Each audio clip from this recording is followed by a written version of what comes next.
Bem-vindo, bem-vinda, podcast de número 42 hoje. Vamos lá, bater um papo legal, bater um papo bacana com uma pessoa que hoje aqui veio, deu ali alguns imprevistos, acabou indo, voltou aqui depois de umas 2 horas, porque o que Deus quer que aconteça, acontece, mas acontece no momento certo. Hoje, aqui com nós, Dr. Leôncio, muito obrigado por ter aceito o convite. Já há um tempinho, né? A gente vinha conversando, tua agenda aí um pouco lotada, mas fica aqui, Dr. Leôncio, o meu agradecimento de coração. Tem vários advogados que admiro muito aqui em São João Batista, mas tu em especial, não apenas eu, e aqui eu falo em nome de toda a classe de advogados, principalmente os jovens, te tem como referência, Dr. Leôncio. Muito, mas muito obrigado por estar aqui, por partilhar um pouco da tua vida, um pouco da tua história com nós no nosso bate-papo. Fica aqui registrado o meu agradecimento, tá? Cleomar, você convidou e a gente não refuga, né?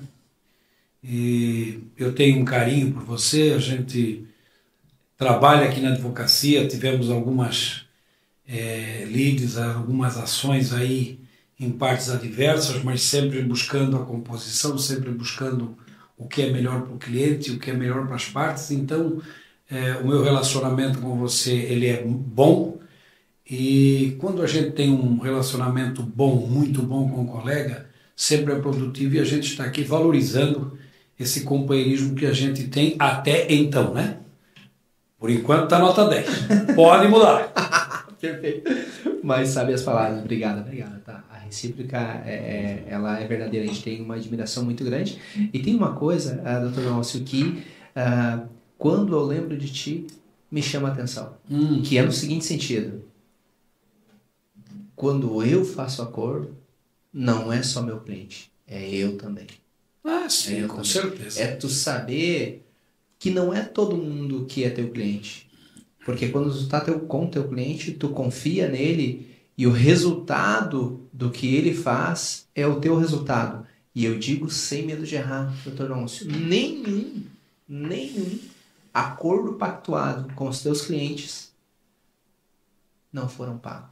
Todos foram Não. Todos sem exceção. Mas incrível. Mas nem sequer atrasado. Não, abrindo um parênteses, fazendo uma audiência das tantas e tantas que eu já fiz, eu também já fui bastante atuante na área trabalhista, hoje menos, né, até pela própria mudança da legislação trabalhista, né, as ações trabalhistas diminuíram muito, mas eu tinha uma empresa que teve 8, 10 ações em Balneário Camboriú, e eu fiz 9 acordos. E a décima ação para fazer o acordo, o advogado já estava acostumado que eu vinha acordando, e ele resolveu exigir um pouco mais do que seria o normal para fazer o acordo. E aí eu propus para ele o seguinte: você quer um acordo para que o meu cliente pague, ou você quer um acordo para não receber? Aí ele disse: não, o acordo é para receber. Então, esse acordo que você está propondo, eu vou concordar e o meu cliente não vai lhe pagar. Agora, você quiser fazer o acordo na proposta que eu fiz, que é 70% do valor que o senhor está propondo, eu convalido o acordo e ele vai pagar. Não, eu quero, pode colocar excelência ali, já bota uma multa bem alta, porque o meu cliente, e já botei, não vai pagar. Pronto, vamos isso. E não pagou. Então, a realidade, você também tem que trabalhar com o cliente, o advogado tem que entender isso. E a gente procura realmente, quando fazer um acordo, eu tenho procurado fazer o acordo dentro do que o cliente pode pagar e que o cliente honre. Então, de fato, não só com você, eu não tenho nenhum acordo hoje em execução na área trabalhista, e também não tenho na Justiça Comum nenhum acordo em execução. Todos os acordos que eu patrocinei em favor do meu assistido foi honrado e foi pago. Isso é bacana. Cara, isso é bonito demais. Sim. É bonito demais. Porque você sabe a realidade do cliente. O cliente passa a realidade dele para você. Tem situação que não dá de pagar. Então, às vezes você faz uma trabalhista e começa a discussão e o juiz olha e diz assim: olha, vamos fazer a proposta do juiz. Se não aconteceu isso, olha a proposta do juiz. Já muda o jogo. O juiz está dando um recado: olha, nem muito ao mar, nem muito a terra, vamos caminhar pela praia, quer dizer, e você busca mostrar para o cliente essa realidade e acordar, isso é muito importante. Perfeito. Ô, doutor Leôncio, olha só, o podcast, graças a Deus, está rodando o Brasil inteiro, de vez em quando a gente faz um patrocinado para mostrar a situação do nosso rosto aí a nível nacional. E por que não dizer também a nível internacional. E diferente aqui de São João Batista, Santa Catarina, onde nós te conhecemos muito, muitas pessoas vão ver e não te conhecem. Então, se me permite contar um pouquinho, de uma maneira resumida aí, do que é o Dr. Leôncio. Olha, o Dr. Leôncio é um batistense da Gema, né? Nasci aqui em São João Batista em 1962, portanto há 61 anos. Em novembro agora eu vou completar 62 anos de vida, filho de um caminhoneiro e de uma agricultora. E tenho mais 5 irmãos. E o meu pai, naquela época, ele elegeu como projeto de vida estudar os filhos, dar um patrimônio cultural aos filhos. E ele conseguiu, como caminhoneiro e a minha mãe agricultora, executar esse projeto que eles se propuseram a pôr em prática.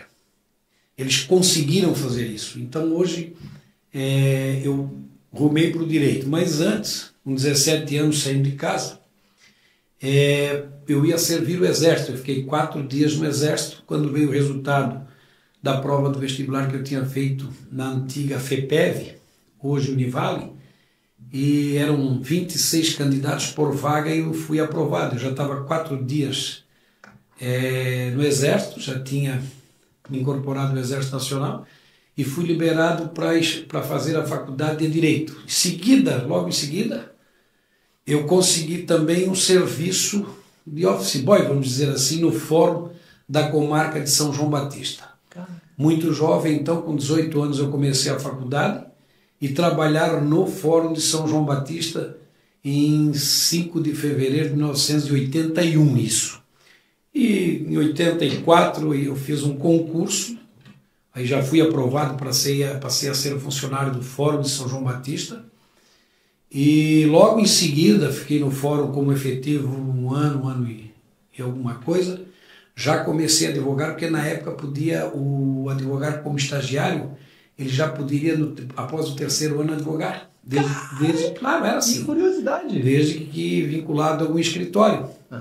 Então eu saio do fórum e começo a advogar em parceria com o Dr. Acácio Manuel da Silva, um saudoso advogado que atuava aqui em São João Batista, e eu a partir daí comecei a advogar e a situação foi enveredando. A grande experiência que eu adquiri no balcão do fórum, né, porque eu fazia desde o atendimento, a autuação de processos, eu manuseava todos os processos que entravam no fórum, tanto na área criminal como na área civil. Eu ia fazendo passo a passo do processo, e o processo, você sabe, se desenvolve de acordo com o Código de Processo Civil, o processo civil, de acordo com o Código de Processo Penal, o penal. E eu tive assim uma oportunidade de adquirir uma bagagem extraordinária na tramitação do processo criminal e civil. E aí deu no que deu, e aí encampamos e seguimos passo a passo, e já vão-se aí 40 e alguns anos de atividade jurídica. Sim. E uma situação que hoje eu falo com muito cuidado no escritório, nas reuniões: entender de processo. Porque o direito material, meio que o direito ele é presumível. Todo mundo sabe que não pode matar, todo mundo sabe coisas que se pode ou não deixar de fazer. É meio que inconsciente essa resposta. Então, o direito material, ele é tranquilo de visualizar. Se tu comprou e não pagou, tu vai ser executado, mas agora o caminho muda o jogo. Mas o colega, hoje com essa passagem de aproximadamente 40, 45 anos, a transformação no processo, a transformação no código. Eu sou do tempo em que a jurisprudência catarinense, que ela vinha de 3 em 3 meses, era atual. Então, ocorreu os julgamentos no tribunal, o tribunal fazia a seleção dos julgamentos, dos melhores julgamentos, e editava a jurisprudência catarinense, que era um compilado de julgados do tribunal. E aí mandavam para o fórum, vinha o vendedor vender essa jurisprudência para o advogado. A cada 3 meses, Hoje você está conectado e acompanha a sessão do Tribunal de Justiça, do Superior Tribunal de Justiça, do STF, ao vivo. Então você acompanha o julgamento da hora. Ontem, inclusive, saiu um julgamento interessante, né? De que o cidadão que ele é devoto, né, ou acompanha, integra a religião Testemunha de Jeová, ele tem o direito de não aceitar uma transfusão de sangue. Ele não pode, pelo ensinamento lá da religião, mais ou menos nesse sentido, ele não aceita a transfusão de sangue, né, que seria um corpo estranho ao dele. E aí eu pergunto para ti, o cidadão vai morrer se não ocorrer uma transfusão de sangue. E o médico não pode fazer dessa forma porque o cidadão não permite. O médico não pode fazer na marra isso, porque o cidadão tem o direito de integridade. E saiu um julgamento do STF ontem nesse sentido, que o cidadão tem o direito, não quero, não aceito, foi mais ou menos nesse sentido. Sim. É um direito dele, quer dizer, a garantia da integridade. Então, ontem, e você acompanha em tempo real, eu citei esse fato porque você acompanha em tempo real. E quando a gente começou não era assim, né? Então as mudanças foram muito fortes. Sim. Quero dizer que hoje está muito fácil você advogar, porque você tem tudo aí, né? E as mudanças, elas aconteciam 5 em 5 anos, 10 em 10 anos, as mudanças impactantes. Hoje eu vejo antes da pandemia e após pandemia um outro século. Mudou tudo. É incrível. Estamos avançando muito, né? É muito, muito rápido. Então, eu penso, antes da pandemia, imaginável não ter, veja bem, do dia que começou a pandemia até o dia de hoje, eu não tive nenhuma audiência presencial, doutor Ramos. Nenhuma audiência presencial. Todas online. Então, todas você online. concorda com a minha linha de colocação de que a mudança ela foi estratosférica? E ela está cada vez mais voraz e rápida. Mas eu confesso para ti que a praticidade hoje leva a isso. Mas eu confesso para ti que eu tenho saudade do balcão do fórum, contato com os funcionários, o contato com o juiz, o contato direto, presencial com o juiz, né? Eu tenho feito aqui audiências presenciais até por questão de costume, né? De manter o costume e ter o contato com o juiz na época. Eu sou da época que quando o juiz chegava na cidade primeiro ato era conversar, visitar o juiz receber os advogados, né? A apresentação do advogado. Eu lembro um dia que cheguei no fórum ao meu jeito e fui conversar com o juiz. Doutor, o negócio é assim, 30% das pessoas que me conhecem me adoram, doutor. Eu sou um cara querido mesmo. E o juiz começou a olhar bem sério para mim. 30%, olha, é 30%. O problema está no outro 70%. Não sei o que tem, vocês me odeiam. Então, a gente tinha esse contato com o juiz, entendeu? Se era bacana, mudou tudo. Mas fazer o quê? Vamos para frente, como diz, vamos para frente que atrás vem gente. E quem está chegando, já está chegando dessa forma. Então a gente sofre um pouco com a mudança, mas está tudo certo.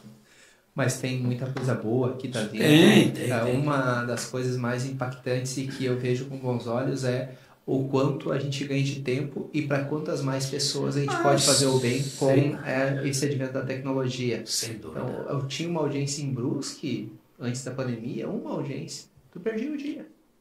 Sim, mas 1 da tarde. Mas então tu coloca o seguinte, nós estamos aqui a 60, 70 quilômetros do tribunal. Uma sustentação oral, 10 anos passados, saía daqui, você teria que ir no tribunal, fazer a inscrição, o desembargador não veio. Eu estou a 60 quilômetros, e o colega que veio lá do oeste? E o colega que veio do Rio de Janeiro? E o colega que veio do meio oeste? Isso era normal acontecer. Hoje não, hoje você faz a sustentação dentro do seu escritório. Então, quer dizer, não tem a agilidade, a praticidade, é uma coisa transformadora no aspecto positivo. Então, a mudança ela veio, tenho certeza, para melhor, em que pese ser diferente do meu tempo. Mas o tempo ele justamente existe para aperfeiçoar, né? Mas quem foge à regra se destaca. Eu lembro de que há um tempo atrás, meses atrás, eu fui despachar com um juiz em Brusque e o juiz ele disse, fazia tempo que eu não vinha um advogado aqui. Pois é, o próprio juiz de Saudade, né? E a gente está aqui do lado. É perto. Mas e quem está longe? E hoje não precisa mais. Não precisa mais. Mas seguindo aí a situação, então, o Dr. Leôncio, o direito, ele foi algo que aconteceu não porque tu queria, foi meio que o destino, ele te apresentou o direito, pelo que eu entendi no início do teu diálogo, né? Porque é uma pergunta que normalmente a gente faz, pô, mas o que te enveredou pro lado de direito? E eu faço a indagação, o que realmente te mandou pro lado direito, Dr. Leôncio? Foi o destino? Olha, eu, na verdade, o meu irmão mais velho, né, o nosso primogênito, ele fez direito e ele já era escrivão judicial. Ele tinha feito um concurso, ele estava trabalhando como escrivão judicial e me chamou a atenção. Então eu fiz o vestibular, fiz um cursinho, na época a gente fazia cursinho vestibular, se preparava muito, né? Fiz um ano de cursinho me preparando para fazer o vestibular. Lembro muito, era o curso Barriga Verde em Florianópolis. Você vê que eu ia todos os dias a Florianópolis estudar. Eu ia de ônibus e voltava, todos os dias. Então eu fiz o vestibular na Universidade Federal, não passei, fiz na Univale e passei em Direito. Né? Mas eu já estava me enveredando para o Exército. Se eu não sou aprovado em Direito, eu ia fazer carreira militar. Eu tinha essa vontade. Então, por opção, carreira militar. E por ocasião, a carreira jurídica. Né? Somou-se os fatos, eu passando no vestibular, fui logo chamado na época, porque na época não tinha acadêmico aqui na cidade. Você vê que eu me formei em 85, em 83, quando eu comecei já a fazer o quórum como advogado, nós tínhamos 5 advogados, 6 advogados na comarca. E hoje bateu 50? Eu acredito que passa mais. Passa. Nosso grupo acho que tem 110, 120 os advogados da... Então você vê a diferença que era na época e o que está acontecendo hoje. Deu certo, né? Bacana. Eu me enveredei para esse campo. Cara, e lá, quando tu começou, qual que foi o grande desafio lá, o Dr. Leôncio, quando tu começou, de fato, a advogar lá na situação do escritório? Eu já tinha, quando eu saí do fórum para trabalhar com o Dr. Acácio, com parceria com ele, eu já tinha uma bagagem processual. Então, daí em diante, o caminho foi muito tranquilo.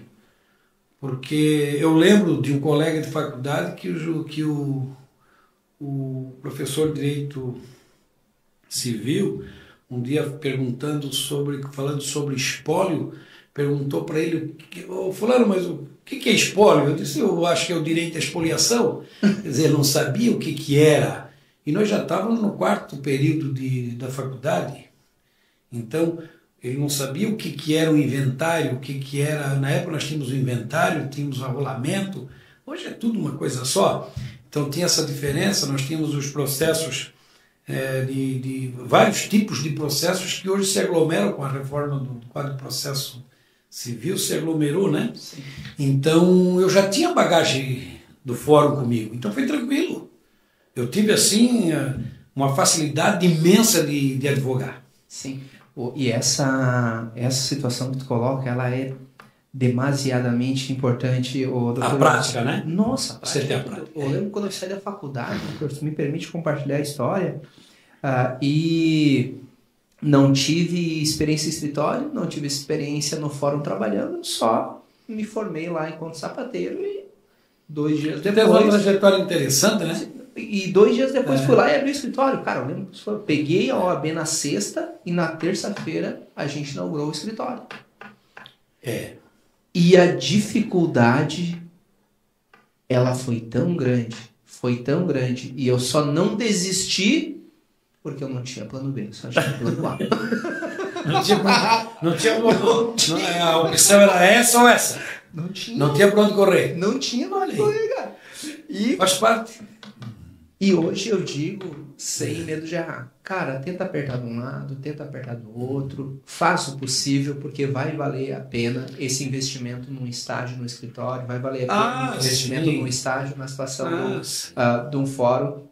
E daí, agora tem muitos escritórios que é muito legal, e aqui no escritório a gente utiliza essa sistemática, né? Sempre que começa uma pessoa a trabalhar, ela começa ou ele começa lá na recepção atendendo o público, daí depois vem para dentro para uma parte de assessorar o advogado, e daí depois, em um terceiro momento... Faz o passo a passo. Faz o passo a passo. E agora a gente tem um novo sistema, né? Vai evoluindo, né? Hoje, antigamente, né?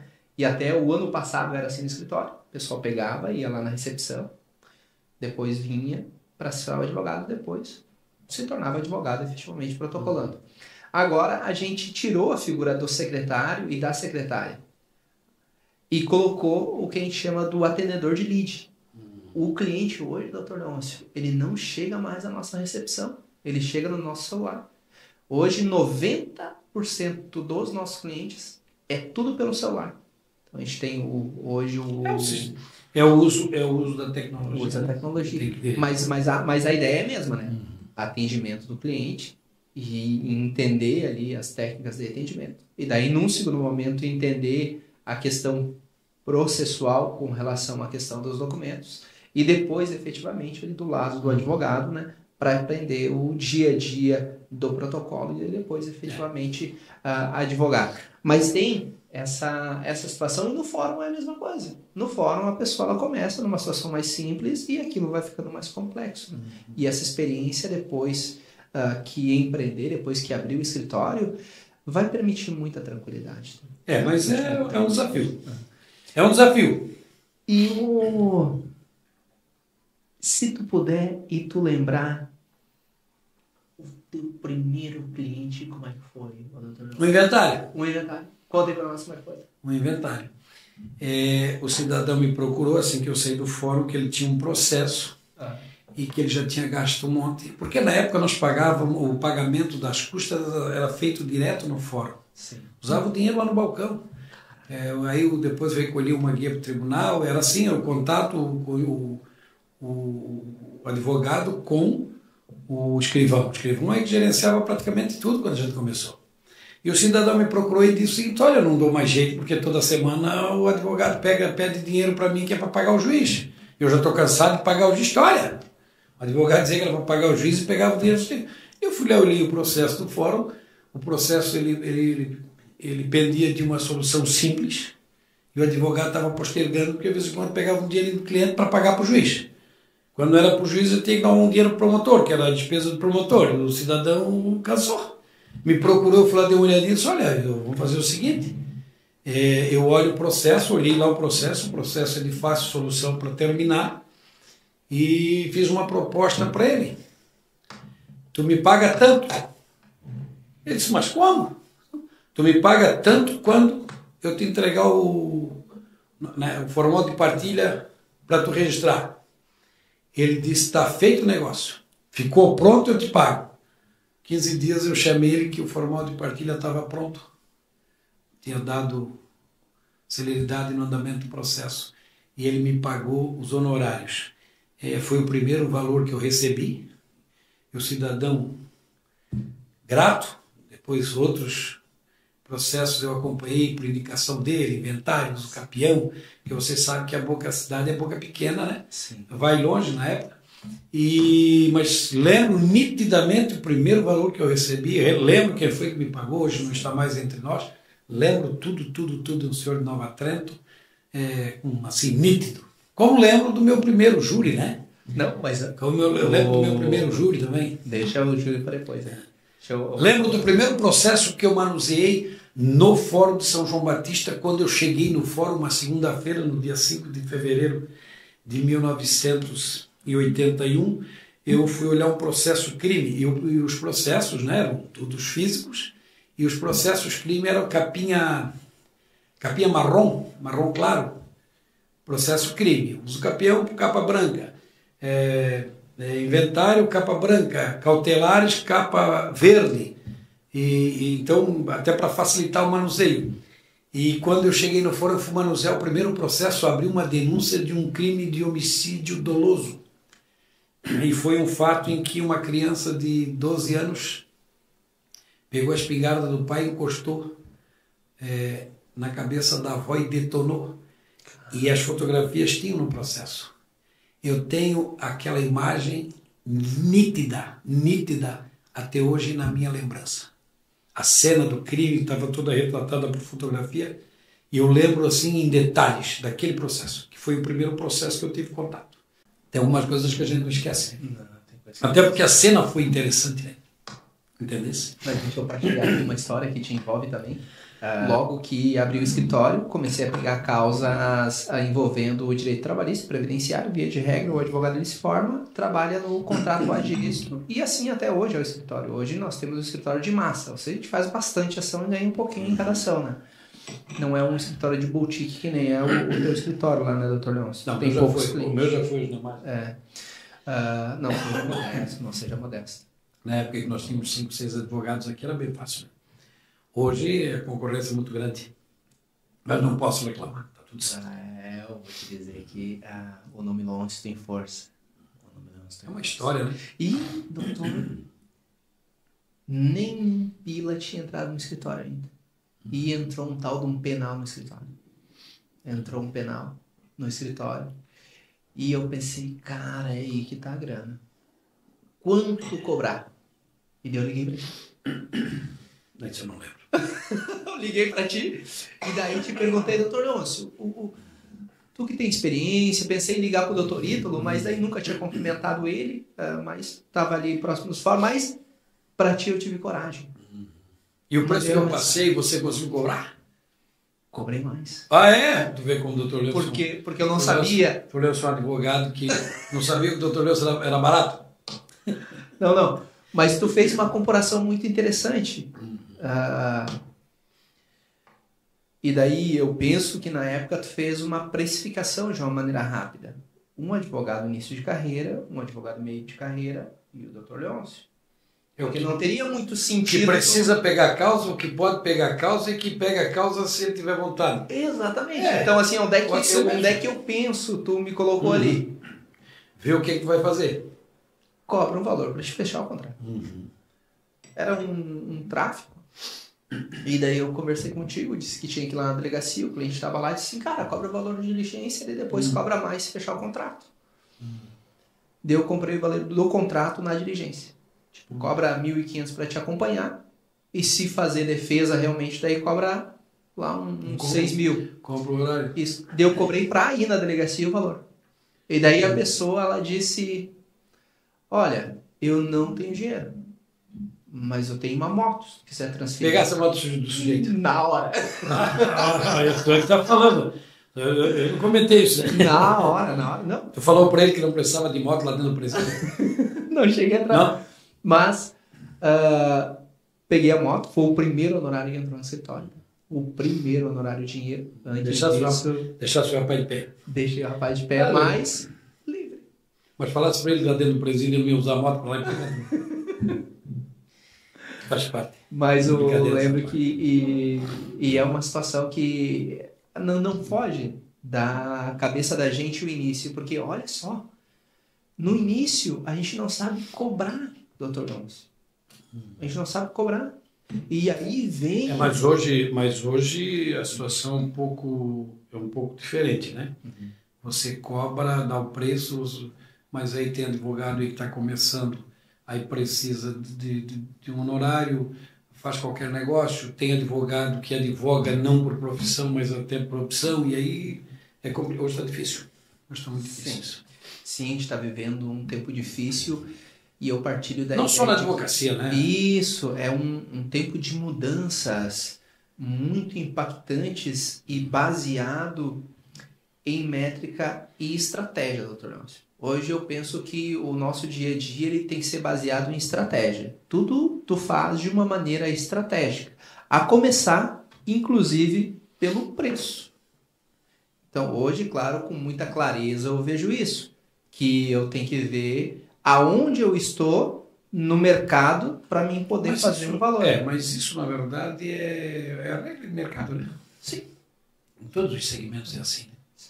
Tem que fazer a precificação. Mas já passamos por isso, tá bom. Mas agora vem a indagação. Doutor Leôncio.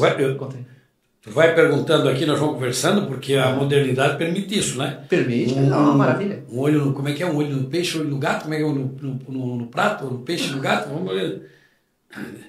A doutora Joana, que está no escritório trabalhando, alguém tem que trabalhar, está me cobrando aqui. Eita, maravilha. Está me cobrando aqui o número. Ela está me pedindo aqui o acesso a um processo. E aí agora, o cara me mandou... Eu tenho a senha, agora falta o número. Perfeito, agora? maravilha. Só me dá um minuto aqui para atender não. a doutora, eu já te respondo, mas não dá. Mas pede pro cliente, agora? manda o áudio, manda o número do processo aí, homem. E agora? Mas deixa assim. Tranquilo. Vamos lá, certo? Mas e como é que foi o primeiro júri? Agora fica curioso. Olha, o primeiro júri foi um caso interessante. Nós... primeiro eu quando assisti o primeiro júri aqui na 19 de julho, que é próximo aqui do teu escritório, quem atuou no júri foi o doutor Jaraguá, José Manuel Soares, que é um colega que está se aposentando agora, já anunciou 3, 4 vezes que se aposenta, e fez o júri agora há pouco tempo ali em Gaspar, daquele caso, que foi destaque nacional, o fato, né, o cara do Porsche, né? E ele fez um júri aqui de uma situação de um senhor que teria atirado no motorista de ônibus, matado um cobrador lá em Major Gersino, dentro do ônibus, um crime de grande repercussão. E eu vim assistir o júri. E eu fiquei encantado com a atuação do Dr. Jaraguá. E a minha vontade era quando aparecesse uma oportunidade de eu fazer. E aparece em seguida no escritório do Dr. Acácio um crime de homicídio com dolo eventual. Na época isso era raríssimo, hoje é muito comum. Dolo eventual, quando você, né, na direção do veículo automotor, você corre o risco de matar alguém, né? Ou você mata e tal. E foi um fato na época muito comentado aqui, de grande repercussão, que um senhor, né?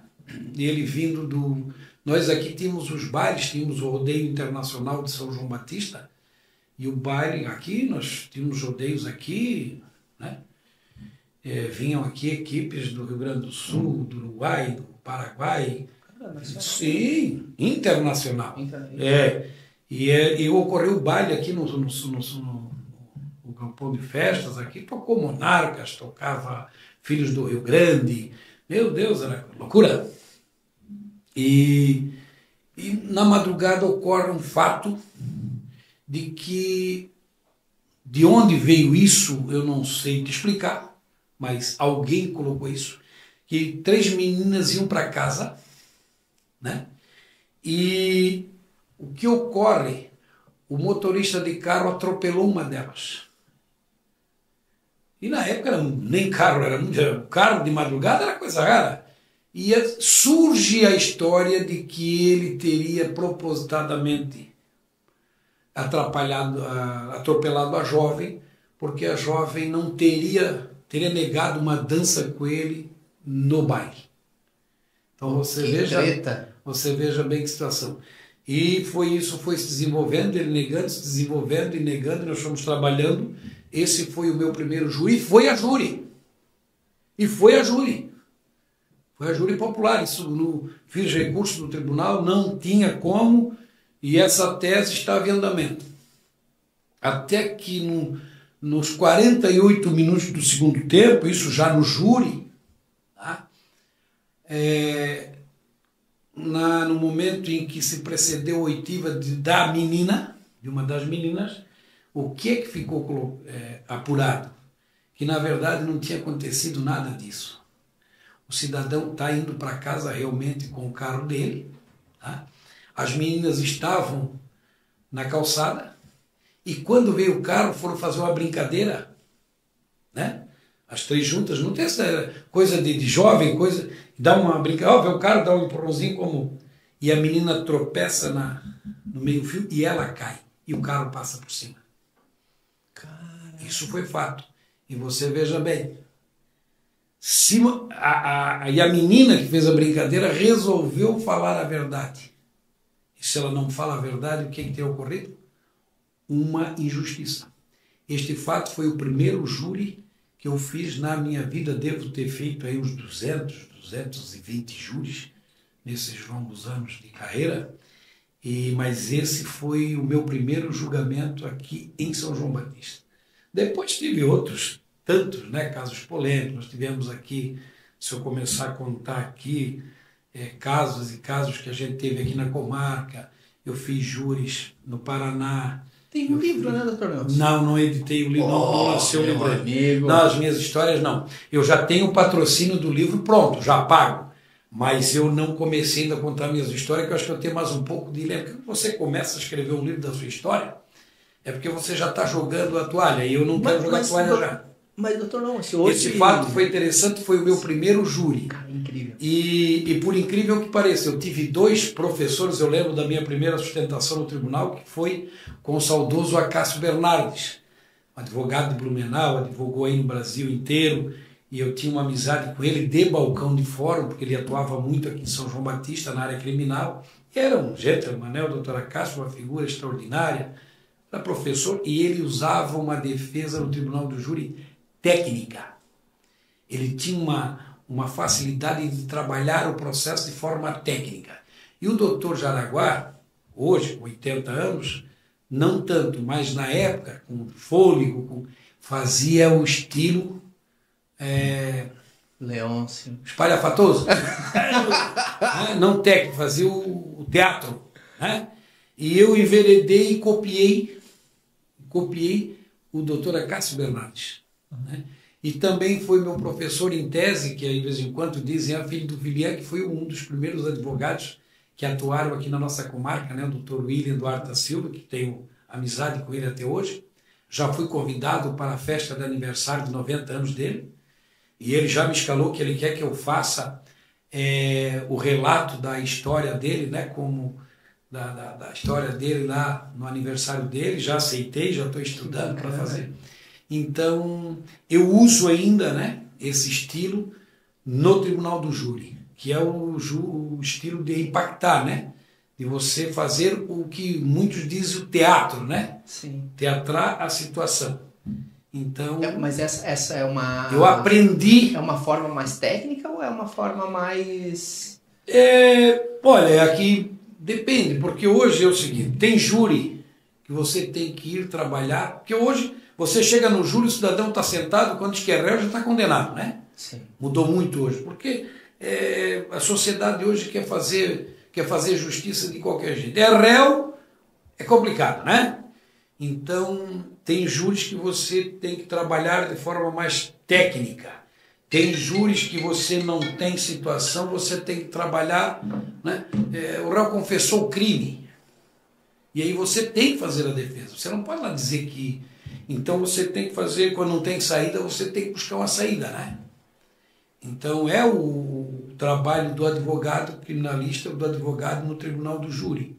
Então quem faz júri, quem gosta do tribunal do júri, realmente já foi muito, muito interessante e gratificante fazer o tribunal do júri. Hoje está difícil. Mas eu continuo ainda no estilo espalhafatoso, né? Quando você não tem mais nada o que fazer, você procura arrumar uma briga com o promotor, arrumar uma briga com o juiz, brigar com a testemunha. Hoje não pode mais nem que se chamar testemunha mentirosa. Eu sou do tempo que podia tudo, né? O juiz separava o advogado do promotor, às vezes pegava um promotor meio... Sim. E aí valia, né? Hoje também tudo muito diferente. Sim. Mas é gostoso ainda fazer um júri. Sim, mas agora você estava falando antes, doutor Nelson, a respeito do livro. E vou te dizer que o livro ele te traz a autoridade, não a história, mas o fato de dizer eu tenho um livro. Mas daí não, a gente está colocando que o homem tem que plantar uma árvore, eu plantei, ter um descendente, eu tenho, e escrever um livro. Está faltando o livro, né? Mas é que eu não cheguei no fim ainda, né? Mas olha só que mas eu vou fazer. Mas olha que interessante. E ontem eu estava refletindo sobre isso. Ontem eu refleti sobre isso. Uma das coisas que eu quero fazer nos próximos meses é escrever um livro. E ontem eu peguei uma sacada. Eu tenho um fato em São João Batista, que aconteceu em São João Batista, um fato real, que foi o famoso caso aqui de São João Batista da troca de bebês. Isso dá um livro, com uma história real interessantíssima. E eu tenho material para editar o livro contando a história. A história ela é fantástica. E aonde o exame de sangue, vários exames de sangue, você sabe que a tipagem sanguínea ela exclui em 100% a paternidade, tá? Ela exclui em 100%. Né? E o DNA ele exclui em 90%, tipagem sanguínea 100%. O DNA 99,999% exclui e na mesma proporção inclui, mas não em 100%.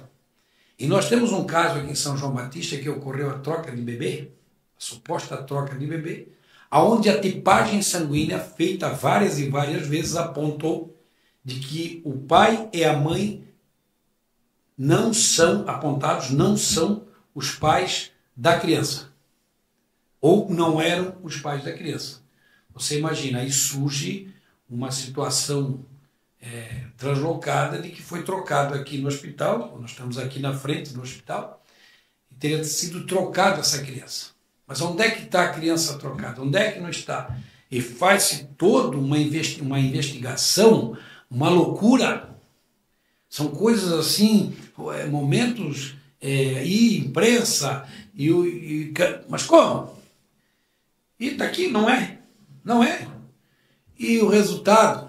Faz-se o DNA, que na época estava começando, o exame de DNA é uma fortuna, e foi conseguido que o Estado bancasse o exame de DNA, e o exame de DNA disse que esse casal é o pai da criança com 99,999% de acerto. Aí eu pergunto para ti, vale o DNA? Apontando que ele é o provável pai com 99%, provável mãe com 99,99%, ou vale a tipagem sanguínea que aponta com 100% que não é o pai da criança? A solução teve. Você lê o livro o dia que eu editar, compra, lê e você vai saber o final da história. Aê. Tá bom? Agora eu vou te dar, vamos trocar figurinha aqui, agora eu vou te dar o como escrever o aí livro. Compra, né? Compra o livro aí. Sim, sim. Porque olha só, o Dr. Leôncio, qual hoje a grande dificuldade que a gente tem para escrever um livro? Hoje eu estou te dizendo algo que eu estou planejando fazer dentro do próximo ano. E quando eu efetivamente fazer, eu vou te chamar, doutor, eu usei essa estratégia para fazer. Ah, não, mas eu não... Que é a seguinte. Não, mas nessa área aí eu não posso te... Olha... Não é que eu não queira, né? Sim. Mas eu não seja contrata um profissional que faz isso. Eu tenho um irmão que editou um livro aqui das histórias aqui, mas ele já foi com um auxílio, né? Ele fez do jeito dele, mas já direcionado. Então, mas eu não sirvo para isso. Eu quando chegar lá... Nessa área eu não posso me propor a te dar uma orientação, porque eu não editei nenhum, eu não publiquei nenhum. Né? Não, mas a ideia que eu iria compartilhar contigo é como fazer... Acho que todo bom escritor ele é vadio, né? Da tecnologia, que é o seguinte... Não, isso eu não sei. Porque, veja bem, hoje a gente tem, e provavelmente já ouviu falar, o ChatGPT. E a gente cria o que a gente chama de um prompt. Ou seja, tu dá um comando para o ChatGPT.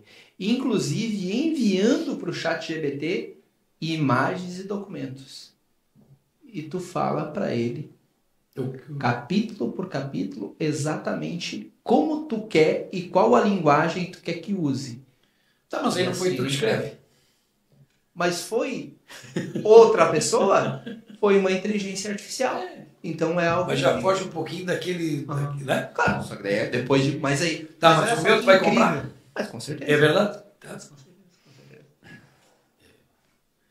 Doutor Leôncio, seguindo aqui, se me permite, a situação do nosso bate-papo. Cara, e na seara do direito penal. Beleza, doutor Leôncio faz júri, advogado do direito penal. Tem alguma coisa que não defende, doutor? Por quê? Eu não defendo os crimes contra os costumes. Foi uma opção, eu desde jovem, né? Eu solteiro já tomei esse posicionamento de não defender crimes contra os costumes. E eu não defendo crimes envolvendo o tráfico de droga. E opção.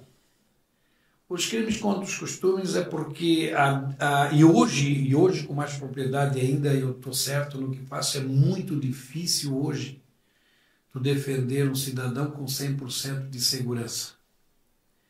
tu não consegue saber. Nós temos muita gente na cadeia inocente e nós temos muita gente que devia estar na cadeia e não está. Porque é difícil. Hoje nós temos a palavra da vítima preponderante, mas até onde isso é possível? Eu tenho um caso. Mas é incrível o que tu coloca. Não, incrível não, é a realidade. Não, mas assim, porque... Eu não vou citar nomes, eu tenho um caso que eu acompanhei, porque eu acompanho muito, né? Eu acompanhei um caso e é verídico, o cidadão, a mulher não queria mais ter uma vivência com ele e tinha medo.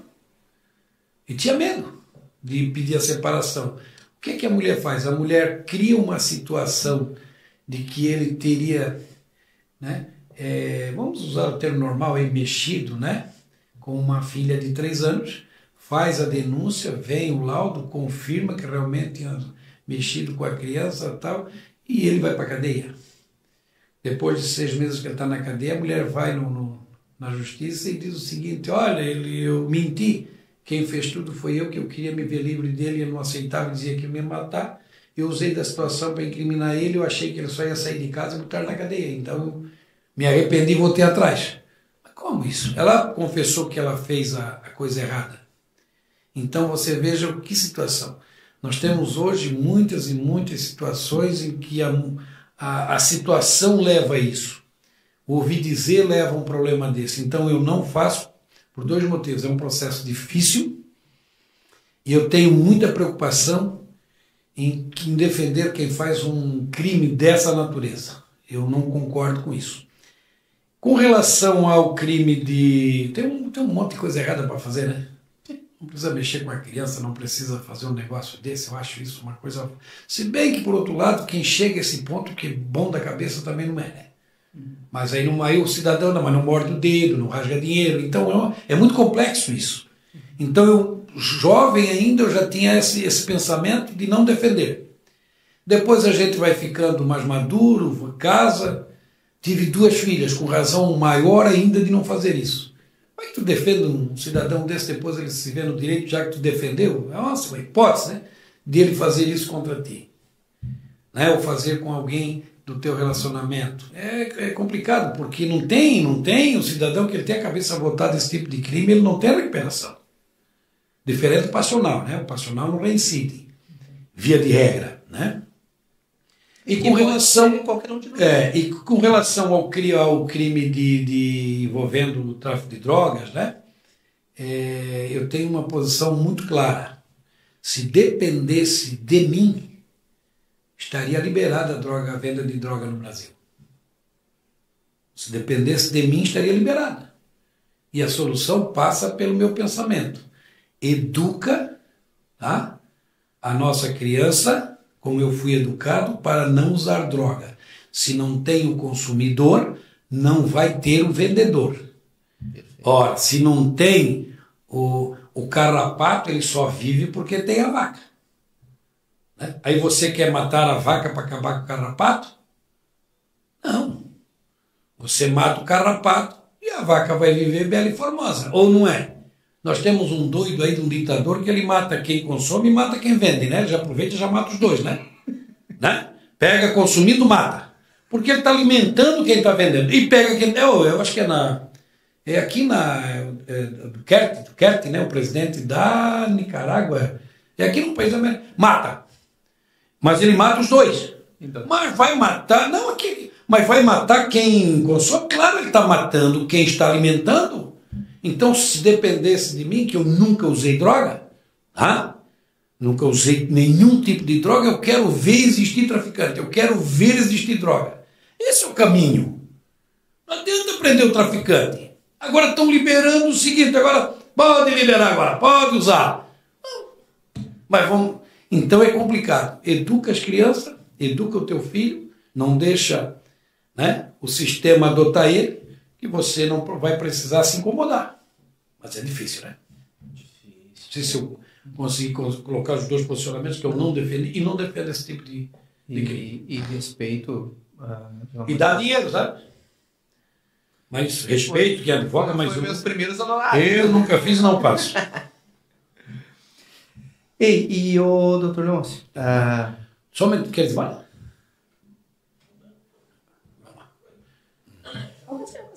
Te dá uma lembrancinha aí, pô. Muito obrigado, tá, gente? Olha aí. Uma lembrancinha aí do podcast. Olha aí. Obrigado, tá, pela presença de coração, tá mesmo. Consegui somar alguma coisa? Conseguiu. Nós podemos depois, o dia que você quiser ir marcar alguma coisa, falar em casos concretos. Mas ainda continua, não encerrou. Eu pensei que eu estava indo embora já, eu achei que eu estava indo embora. Não, vamos continuar mais de papo, pô. É que o meu assessor, assuntos aleatórios, está aí preocupado, que ele está com o horário também. Tá que bom. nós estamos em campanha, né, meu filho?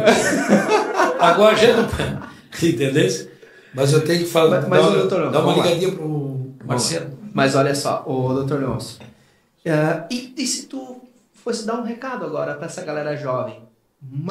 Tem dois rapazes aqui que estão se formando ano que vem, o Eduardo e o Maxwell, e os dois têm uma queda muito grande pelo direito penal. E tantos outros que o ano que vem, esse ano, vão se formar e que tem uma quedinha ali pro lado do direito penal. E para essa criançada nova, e para esses jovens novos. Cara, que recados tu dá para essa galera que realmente eles ouçam e pensam, cara, isso eu vou guardar para mim? Olha, é complicado, né, no atual momento, mas eu vou usar aí uma situação de que ela é antiga, mas sempre atual. O sol, né, ele é fácil para todos. A sombra, para quem merece. Então, isso é no direito, isso é em todos os ramos do nosso dia a dia de atividade. Então, se você quiser, você tem que se sobressair, né? Você tem que estudar. Eu não estudei bastante, né? Sou advogado. Eu tenho um irmão que estudou, é juiz. Então, dá uma diferença. Você tem que se destacar, você tem que estudar, você tem que se dedicar, você tem que ser bom no que você faz. Se você for bom no que você faz, você vai estar sempre em evidência, você vai estar em primeiro. E aí você consegue realmente advogar, você consegue ganhar dinheiro no seu campo de trabalho. Isso é na advocacia, isso é, né, no corretor de imóvel, isso é em todos os campos de atividade hoje. Então, o que eu coloco? Né? O sol nasce para todos e para quem merece a sombra, quem tem que lutar para você chegar e merecer uma boa sombra. É o que a gente pode dizer, né? Um dos livros que li do ano passado para cá e que foi bem impactante para minha vida, diria até alguns livros dele, não li apenas um. Esses dias minha filha me deu de aniversário, claro, influenciado pela mãe dela, um kit de 6 livros do Napoleão Hill. Então li alguns livros do Napoleão Hill do ano passado para cá.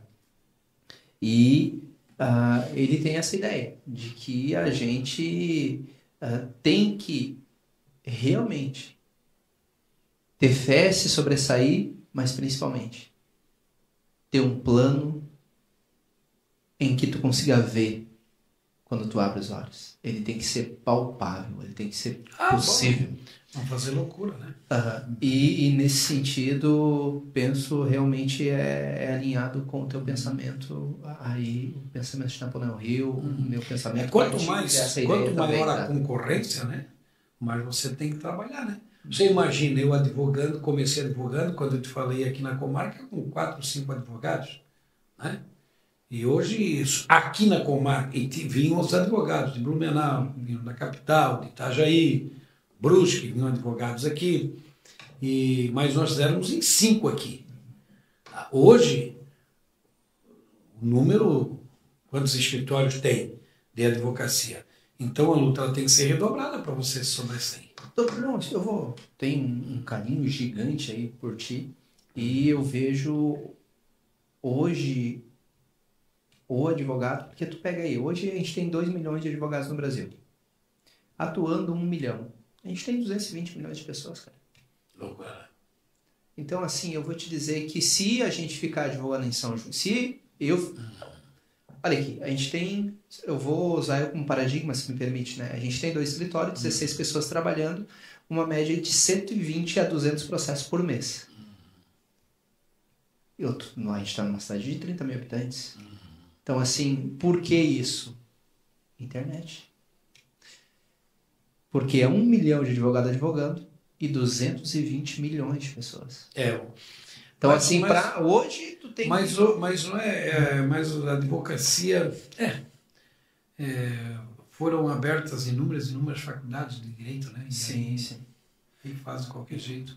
Complicado, sabe? Mas eu quero chegar no ponto em que tem muito problema, tem muita gente e tem pouco advogado. O detalhe é que se o advogado ele ficar na cidade onde ele está e ele não utilizar de ferramentas para poder atender um cliente em São Paulo, Rio de Janeiro, hoje, por exemplo, eu atendi um cliente de Minas Gerais, outro do Rio de Janeiro, um do Rio Grande do Sul e uma centena aí aqui da região de Santa Catarina.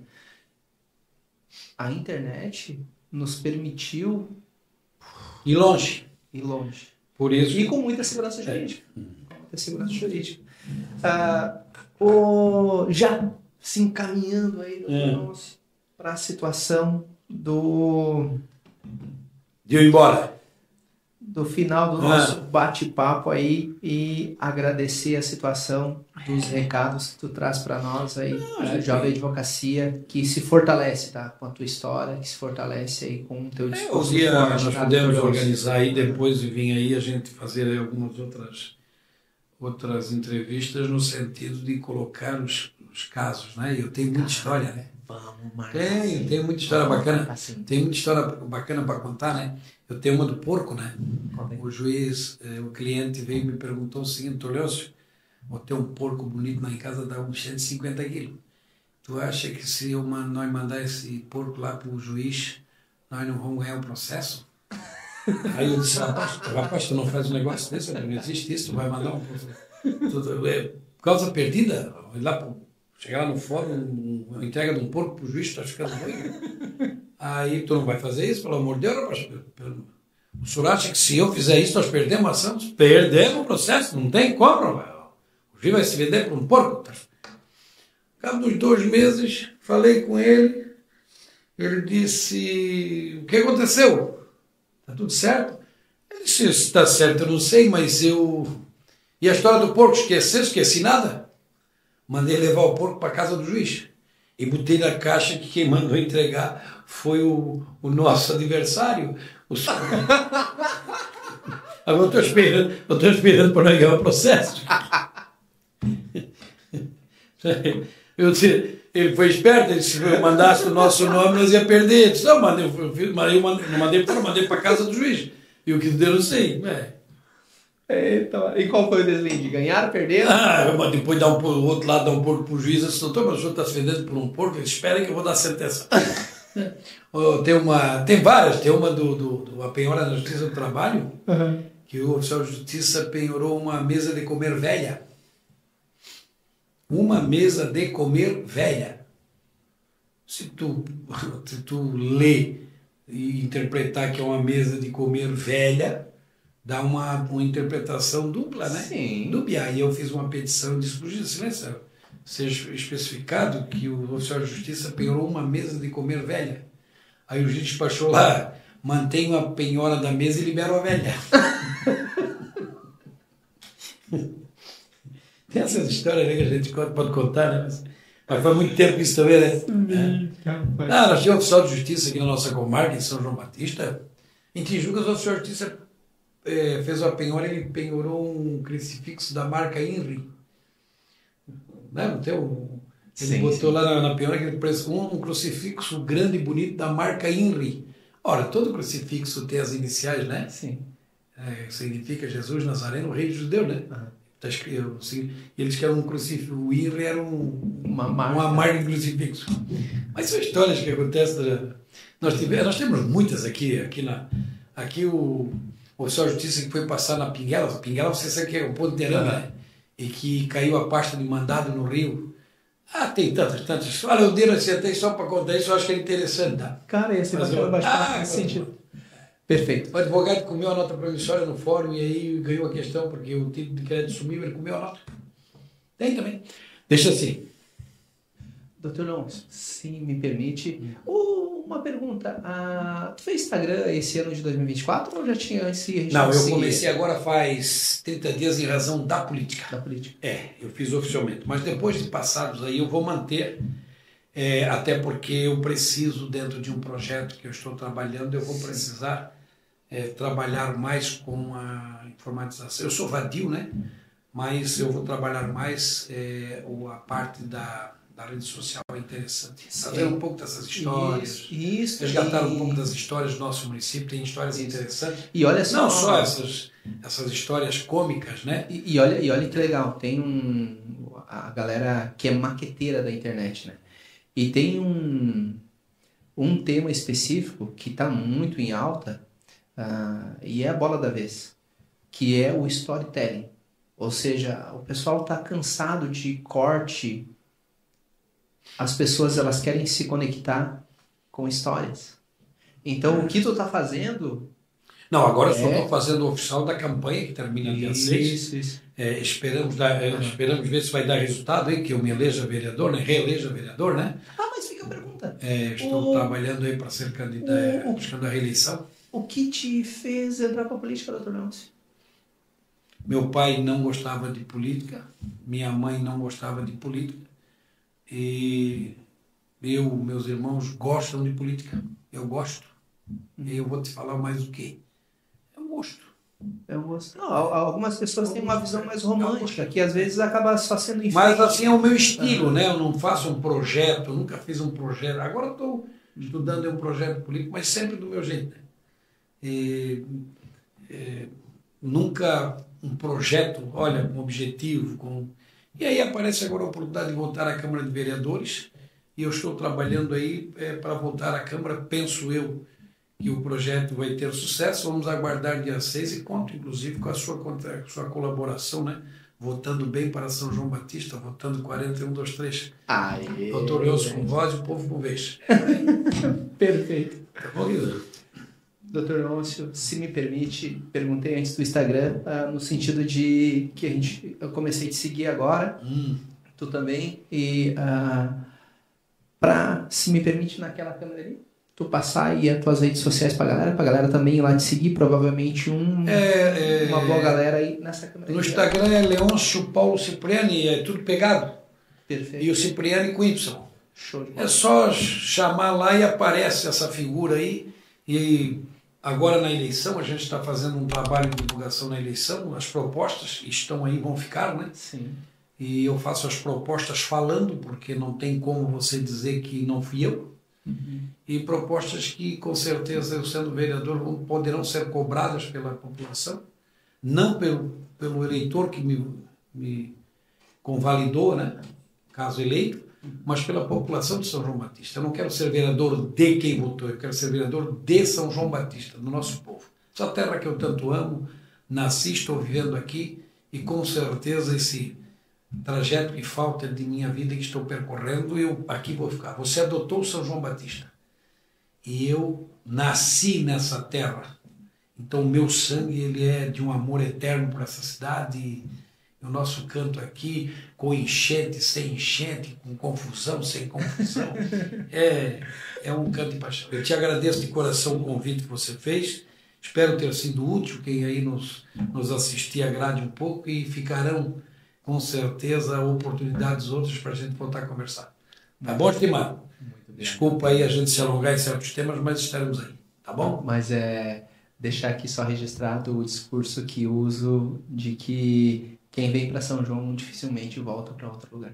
Nós temos um ditado aí, esticando um pouquinho, quem bebe água da Casanca, a nossa estação de tratamento, se apaixona pela nossa cidade. É uma correlação, né? Mas São João é uma terra diferente de se viver. É incrível. Aqui você consegue com facilidade fazer amigo, com facilidade fazer inimigo também, tá tudo certo. É o nosso querido São João Batista. Tá bom? Perfeito. Amigo, amiga, vem cá comigo. Programa animal que a gente gravou. Um bate-papo com histórias incríveis com esse grande amigo, Dr. Leôncio, especialista em direito criminal aqui na cidade de São João Batista.